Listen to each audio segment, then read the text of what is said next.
Sir, అమరావతికి భూములు ఇచ్చినటువంటి రైతుల పరిస్థితి ఇప్పుడు ఎలా ఉంది? చాలామంది మనం చూస్తున్నాం, మొదటి వరకు కూడా బయటకు వచ్చి కూడా మాట్లాడుతూ ఉన్నారు. ఇప్పటికీ అమరావతికి భూములు ఇచ్చినటువంటి రైతులకి రిటర్నబుల్ ఫ్లాట్ ఎక్కడుందో తెలియనటువంటి పరిస్థితి, అది డెవలప్ అయినటువంటి ఫ్లాటా కాదా కూడా తెలియనటువంటి పరిస్థితి ఉందంట. నిజమే. ఇప్పుడు రైతులు ఈ రిటర్నబుల్ ప్లాట్స్ దీంట్లో ఒక 2-3 రకాలుగా ఉన్నాయండి. అవి ప్రధానంగా రైతుకు ప్రామిస్ చేసింది, మీకు 3 ఏళ్లలో అభివృద్ధి చేసిన ప్లాట్ ఇస్తాం లేఅవుట్లో. అది 9.14లోనే ప్లస్ 2015లో ఇచ్చిన జియోలో కూడా ల్యాండ్ పూలింగ్ రూల్స్లో కూడా ఇచ్చింది. సరే, భూములన్నీ తీసుకున్న తర్వాత కూడా దాదాపు ఒక 3.5 సంవత్సరం పవర్లో ఉన్నారు, 3.5-4 ఏళ్ళు. ఆ పీరియడ్లో రైతులకి ప్లాట్ ఐడెంటిఫై చేయడం తప్ప మెజారిటీ వాళ్ళకి ఎక్కడా లేఅవుట్ వేసింది లేదు. అధికారం పోయినారు, తర్వాత వచ్చిన ప్రభుత్వం వాటి మీద దృష్టి పెట్టలా. ఇప్పుడు మళ్ళీ ప్రభుత్వం నుంచి కూడా 2 ఏళ్ళు అవుతుంది, ఇంకొక 2 వారాల్లో. ఈ 2 వారాల్లో అయినా రైతుకి ఇవ్వాల్సిన ఫస్ట్ ప్రామిస్ భూములు, ఇది ప్లాట్లు డెవలప్ చేసేవడం. ఆ దిశగా ఏమన్నా ప్రక్రియ జరిగిందా అంటే చాలా తక్కువే కనిపిస్తూ ఉంది గ్రౌండ్ లెవెల్లో. అందుకే అక్కడక్కడ పనులు జరుగుతున్నాయన్నా కానీ నీకు దాదాపు 70,000 ప్లాట్లు అటు ఇటుగా, కరెక్ట్ ఫిగర్ నా దగ్గర లేదు కానీ, సో అన్ని లేఅవుట్స్లో ప్లాట్స్ని డెవలప్ చేయాలి. Under ground electricity, under ground water, under ground drainage, lighting, ఇవన్నీ వాటర్ సప్లై, రోడ్లు, ఇవన్నీ చేసి రైతుకు ప్లాట్ ఇవ్వాలి. చాలామందికి ఏది ఎవరి ప్లాట్ తెలిసినా దాదాపు 98% మందికి ఇచ్చినామంటున్నారు. కానీ ఈ మన పవర్లోకి వస్తూనే కలుపు మొక్కల్ని ముళ్ళ కంచెలు తీయడంలో ఆ మార్కింగ్ చేసిన రాళ్లను కూడా లాగేసినాయంట ఆ బుల్డోజర్స్. సో తిరిగి నాటాలంటే సర్వే చేయాలి, ఏది నువ్వు తిరిగి ఎగ్జాక్ట్గా ఎక్కడ నాటాలని, అది ఎంతవరకు వచ్చిందో. సో రైతుల్లో మాత్రం కొంత అసహనం ఉంది. ఇంకా గట్టిగా 2 ఏళ్ళు, లాస్ట్ 1 year ఎలక్షన్స్ టైంలో పోతుంది అనుకుని, ఈ 2 ఏళ్లలోనేమో మధ్యలో వర్షాకాలంలో పెద్ద పనులు చేయలేరు.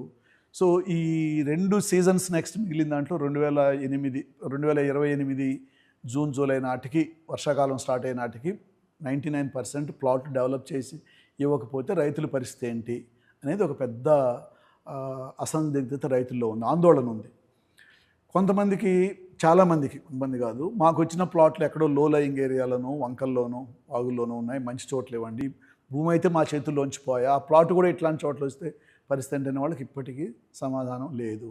అట్లా కొన్ని వేల ప్లాట్స్ ఉన్నాయి. కొంతమందికి అసలే ఇవ్వని వాళ్ళు ఉన్నారు, అంటే లీగల్ ఇష్యూస్ ఉన్నాయి. మరి ఎప్పుడు రిజాల్వ్ చేస్తారు ఈ లీగల్ ఇష్యూస్ అన్ని? మన ప్రభుత్వం తలుచుకుంటే పరిష్కారం చేయలేని సమస్యలు ఏముంటాయి? చిత్తశుద్ధితో భూమి ఇచ్చిన రైతుకు మీరు న్యాయం చేయాలంటే ఎప్పుడో చేసి ఉండొచ్చు. ఇంకొక ఇటీవల వస్తున్నటువంటి సమస్య, ప్రభుత్వానికి దగ్గరగా ఉన్న వాళ్ళకి, పెద్దవాళ్ళకి, వాళ్ళకి ఇష్టం వచ్చిన చోట ప్రైమ్ లొకేషన్స్లో ప్లాట్లు వచ్చినాయనేది చాలా స్పష్టంగా తెలుస్తూ ఉంది. ఎట్లా జరుగుతూ ఉంది ఇది?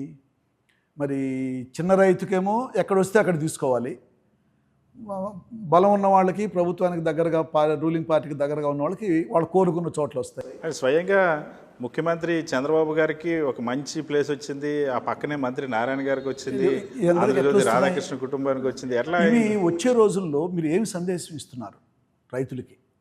భూమి ఇచ్చిన రైతు, ఉపాధి పోగొట్టుకున్న రైతు, చిన్న సన్నకారు రైతులకు అసలు కంప్లీట్గా వాళ్ళు ఎక్కడా స్కీమ్లో లేరు.